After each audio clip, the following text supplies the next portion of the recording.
एक मिनट, आपने 200 बच्चे क्यों नहीं कत्ल किए? 100 क्यों? इंतकामन कर रहे थे ना आप? बिल्कुल इंतकामन कर रहे थे। मेरे पास आज भी इतने पैसे थे कि मैं ये सिलसिला जारी रख सकता। आप में से कई लोगों ने जावेद इकबाल के बारे में सुना होगा। पाकिस्तान का एक ऐसा सीरियल किलर जिसने ना ही पाकिस्तान बल्कि पूरी दुनिया को हैवानियत का एक नया चेहरा दिखाया, जिसने 100 बच्चों की जान ली और उनके बॉडी को डिकम्पोज करने के लिए बॉडी के छोटे छोटे पीसेस करके तेजाब के ड्रमों में डाल दिया। आज हम उसकी कहानी को एक सीरियल किलर के पर्सपेक्टिव से जानेंगे और जानेंगे आखिर एक आम इंसान कैसे बनता है एक सीरियल किलर।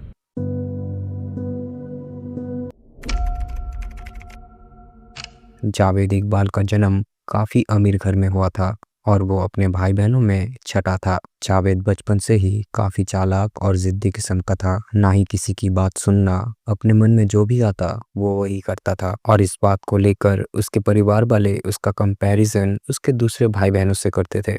वक्त के साथ साथ वो इन सब बातों के लिए अपने परिवार के साथ काफ़ी एग्रेसिव बिहेव करता था।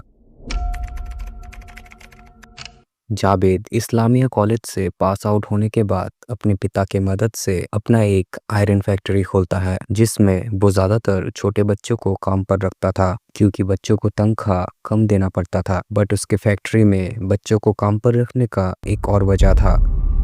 जावेद एक पीडोफाइल था, जिसका मतलब जावेद होमोसेक्सुअल था। वो बच्चों से सेक्सुअली अट्रैक्ट होता था और इसलिए उसने फैक्ट्री के साथ साथ एक गेम शॉप भी खोला था, जिसमें गेम खेलने काफ़ी सारे बच्चे आते थे जिनके साथ वो गलत करने की कोशिश करता था। वो एक 100 रुपए का नोट लेता और उसे ज़मीन पर फेंक देता, क्योंकि अगर कोई बच्चा वो 100 रुपए का नोट उठा लेता तो वो गेम शॉप में हर एक बच्चे का तलाशी लेता और उन्हें बारी बारी अपने प्राइवेट रूम पर लेके जाता और उनके कपड़े खोलकर उन्हें चेक करता और उनके साथ गलत करता। जावेद अपने घर पर बच्चों को बाहर से भी लाता था। जो बच्चे भूखे रहते या घर से भाग कर आते, उन्हें खाना और रहने का लालच देकर अपने घर लेके आता था और उनके साथ गलत करता था। इस तरीके से वो एक दिन करीब 17 साल के एक लड़के को अपने घर लेके आता है और उसके साथ जबरदस्ती करता है। और वो लड़का रात को जब जावेद सोया हुआ रहता है तब उसके सर पर किसी भारी चीज से हमला करता है। जावेद दर्द के मारे चिल्लाता है और आसपास के लोग उसकी आवाज भी सुन लेते हैं, जिससे लोग उसके घर पहुंच जाते हैं और उसे अस्पताल ले जाया जाता है। पुलिस वाले जब इस मामले की जांच करते हैं तो उन्हें पता लगता है जावेद ने उस बच्चे को सेक्सुअली अब्यूज किया था। उसकी ये हालत देखकर उसकी माँ बहुत आंसू बहाती है। जावेद 22 दिन तक कोमा में रहता है और ठीक होने के बाद उसे 6 महीने की जेल और 100 कोड़े लगाने की सजा मिलती है। और ये सब होने के बाद वो अपने आप से एक प्रॉमिस करता है, जिस तरीके से मेरी माँ ने मेरे लिए आंसू बहाए हैं उस तरीके से मैं भी 100 माँओं को रुलाऊंगा उनके बच्चों के लिए। जावेद जो सिर्फ बच्चों को सेक्सुअली अब्यूज करता था, वो अब उन्हें मार भी देता था और ऐसा करते करते वो अपने आप को अल्लाह का एक मसीहा समझ बैठा था। उसे लगने लग गया था वो बच्चों को मारकर उन्हें जन्नत भेज रहा था।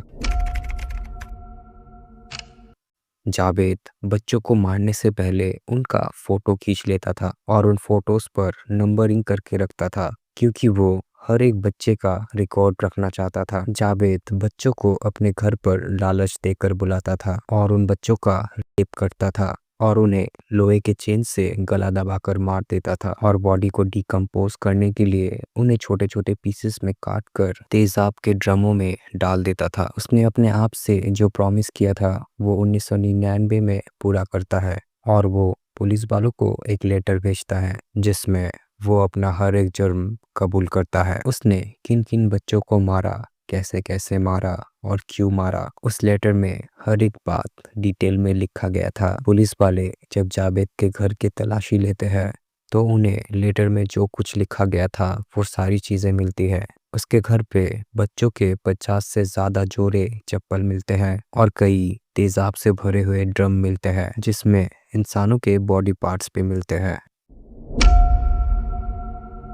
ये केस जब बाहर आया तो इसके बारे में ना केवल पाकिस्तान बल्कि पूरी दुनिया में बात की गई पाकिस्तान के लोगों ने इस केस के बाहर आने के बाद अपना गुस्सा प्रोटेस्ट के जरिए दिखाया और जज ने भी जो सजा जावेद को सुनाया, इस तरीके का सजा आज तक किसी जज ने नहीं सुनाया होगा। जावेद इकबाल को उसके जेल से फांसी दिया जाए, जिससे उसने बच्चों की जान ली और उसके शरीर के 100 टुकड़े किए जाए और उन टुकड़ों को एसिड में डुबाया जाए। हालांकि इस सज़ा को चेंज कर दिया गया और उसे आजीवन कारावास की सज़ा सुनाया गया। 9 अक्टूबर 2001 पुलिस वालों को जावेद इकबाल की लाश उसके सेल से मिलती है। उसने फांसी लगा लिया था, बट लोगों का कहना था उसे मारा गया था। उसके शरीर पर चोट के निशान थे और कुछ समय के लिए सीसीटीवी कैमरा भी बंद था। सच कहे तो इस केस ने इंसानियत का हर एक दायरा तोड़ दिया। एक इंसान कितना हैवान हो सकता है, ये जावेद इकबाल ने साबित कर दिया था। दिस इज़ इट, आज के लिए इतना ही। मिलते हैं अगले वीडियो में।